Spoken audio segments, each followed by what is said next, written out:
Welcome to Dollars and Cents with Freedman Financial, the home for financial advice in a language you can understand. Created by Marc Freedman of Freedman Financial, he and his team of certified financial planner professionals will discuss timely topics that help individuals and families make smart financial decisions. And now, get ready for this week's edition of Dollars and Cents with Freedman Financial.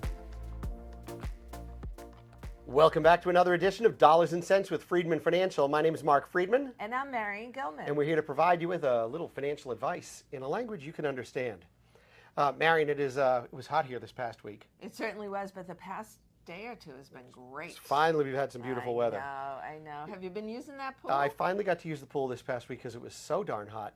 I went out in the backyard when I got home from work. I would just jump in the pool. It was very, very nice. Very refreshing, huh? It was. Nice. It was. But I'll tell you, something that hasn't been so refreshing lately has been some of the surprises people have had, people that have called the office, to learn about something that we talk about all the time. Right. And that's called the role of a power of attorney. Absolutely. This is part of an estate plan. Yeah, it's part of anybody's estate plan. You know, we oftentimes talk about the important estate planning documents that many people need to have at various stages in their life. And oftentimes people say, oh, well, I've got my will.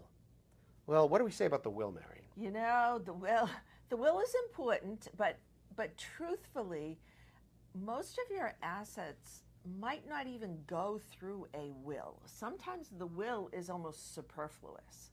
So yeah, it's not the most important document. I oftentimes refer to the will as the street sweeper that comes through the parade after it's gone through town. Right. It picks up all the extra useless stuff that has not been claimed. Right. And that's really what that is, because I can't tell you how many times we've looked at a will. People spend all of this agonizing time. I want to leave $5,000 to this person, $10,000 to this person, and they create all of these lists. And what ends up happening is after the person dies, they don't get it.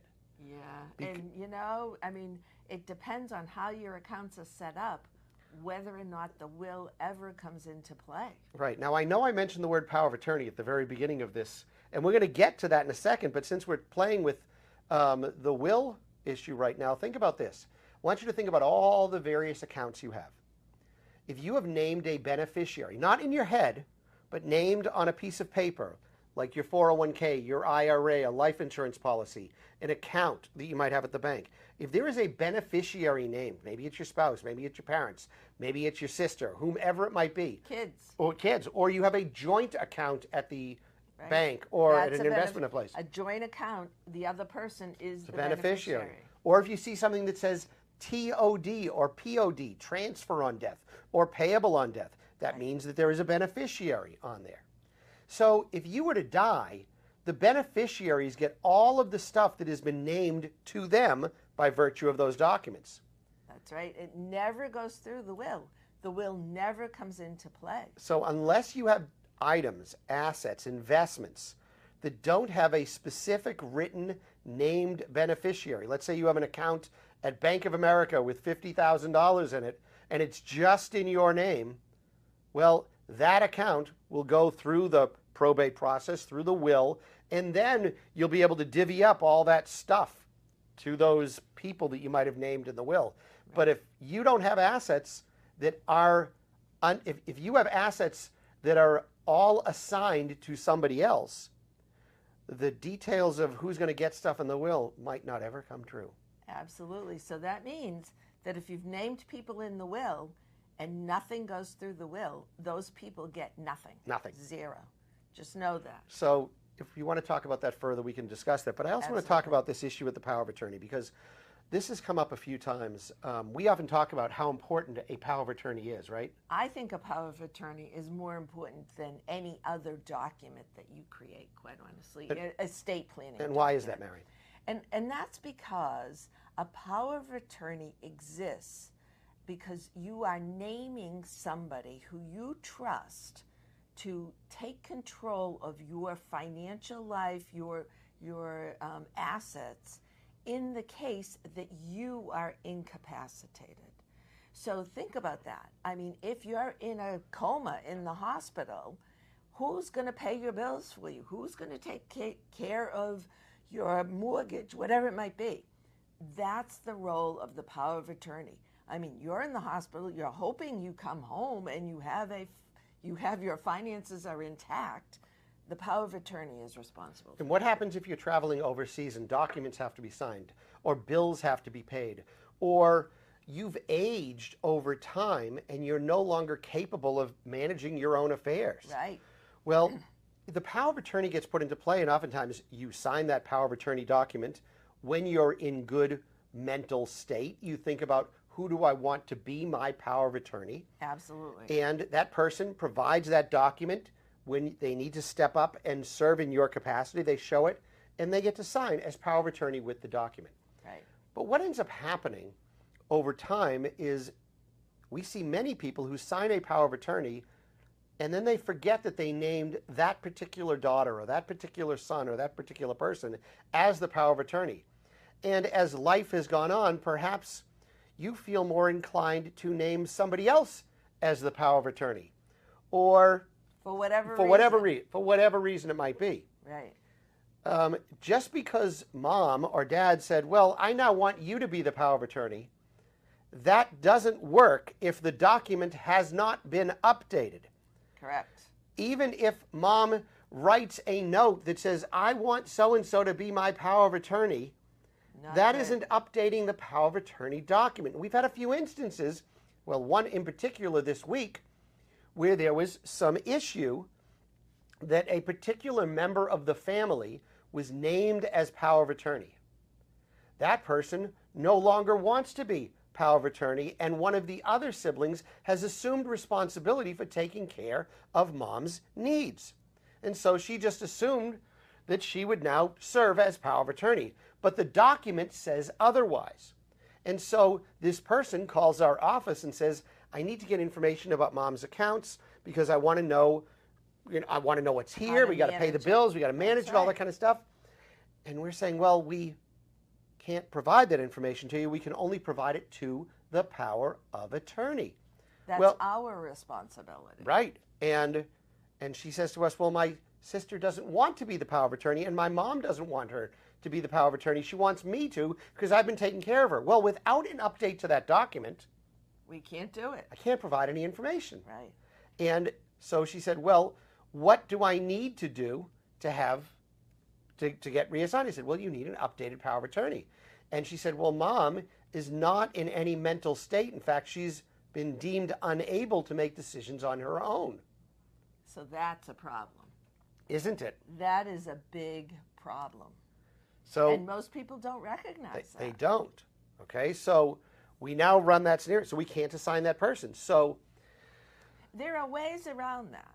So you can name a successor. A contingent. Yes. So you could say, well, I want you, if you have 3 children, say, you can say, I would like Jane to be the first power of attorney, or Joe, or Alan. Or if Jane says she doesn't want to be it anymore, right, then you would, percolate up correct, to the next person. That's right.